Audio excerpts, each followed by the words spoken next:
Families whose mums, sisters, and daughters were killed by men are calling for changes to the way police and authorities deal with violence against women. They want changes to how killers are sentenced and to the way the NHS and social services respond. 3 of those families have told BBC News how their loved ones were let down. Kayla Salim and her daughter, Rainy Muday, were murdered in 2018. They were killed by Rainim's ex-partner. Multiple failings by West Midlands police contributed to their deaths, an inquest found this month. It heard how a number of 999 calls were dismissed by police.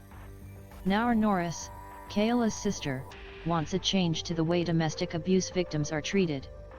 Preventing future deaths is very important.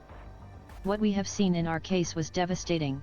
The failure from the police and other sectors was outrageous, it was horrendous. There's a lack of understanding of domestic abuse.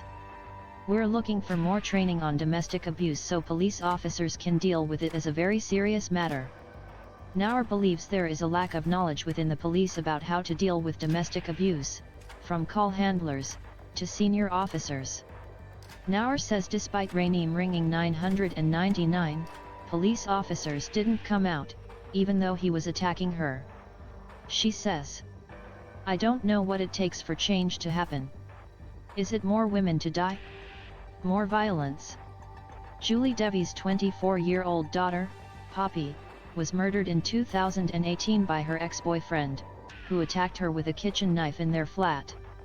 She suffered 49 knife wounds. Poppy was due to move out, and her bags were packed. Her killer was later jailed for 16 years, but Julie wants a fundamental change to sentencing of murderers. If a weapon is taken to the scene of the crime, the starting minimum term tariff is 25 years. If the weapon is deemed to be already at the scene of crime, then the starting tariff is 15 years. So there's a 10-year disparity, she says. By leaving it as it is, it's saying that the women who have their lives taken in the homes, their lives are worth 10 years less. And that's gender-based sentencing. It's misogynistic and it's just unfair and unjust. The government has promised to look at the sentencing guidance, but Julie wants more. We've all heard sympathetic voices and lots of nodding and "oh, we agree with you, that's awful, she says. But politicians just don't imagine that it could happen to them. Well, it absolutely could. And if, for 5 minutes, they actually really tried to get inside the pain that we feel constantly, and think that could be my daughter lying there, then maybe they would begin to listen and really get these changes made. Anjali Raf says she has seen little change since the murder of her aunt, Mumtahina Janat. Known as Ruma, she was 29 when she was strangled to death by her abusive husband, in 2011. During a custody hearing over the pair's children, a judge had earlier told Ruma how she was being a silly woman for fearing he might kill her.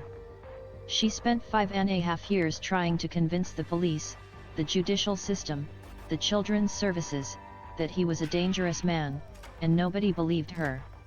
And it was only after her homicide review report came out that we realized the police, children's services, doctors, the school, everyone had nuggets of information. Nothing was shared, she says. When she went to court to try and identify to the judges and to the lawyers that this man was dangerous, she had no evidence. It was literally her word against his, even though everyone had a little piece of information. Anjali believes there was also discrimination against her aunt. The racism goes hand in hand with misogyny to downplay domestic violence even further than it was already downplayed, she says.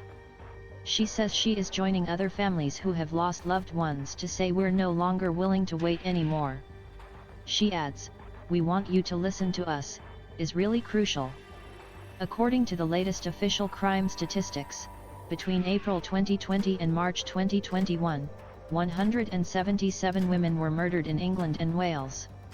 Of those, 109 were killed by a man, 10 were killed by a woman, and in 58 cases there was no known suspect.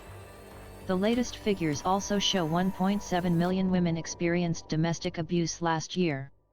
The bereaved families have formed a new campaign group, called Killed Women, to campaign for more to be done to protect women and ensure justice for victims.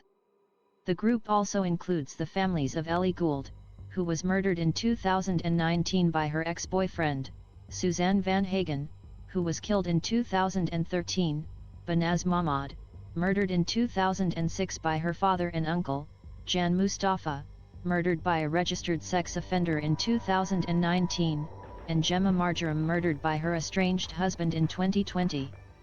Killed Women says it wants to raise awareness and promote policies to tackle fatal violence against women.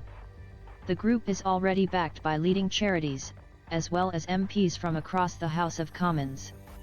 The voices of those bereaved by male violence deserve to be heard, Ruth Davison, chief executive of Refuge, the domestic abuse charity, said. Their frustration and pain should galvanize policymakers to take the urgent action necessary to protect women. A government spokesperson said tackling domestic homicide was a key priority, adding, "In March, we published our Tackling Domestic Abuse Plan, which invests over U230M into tackling these heinous crimes. That includes U140M to support victims and U81M to tackle perpetrators."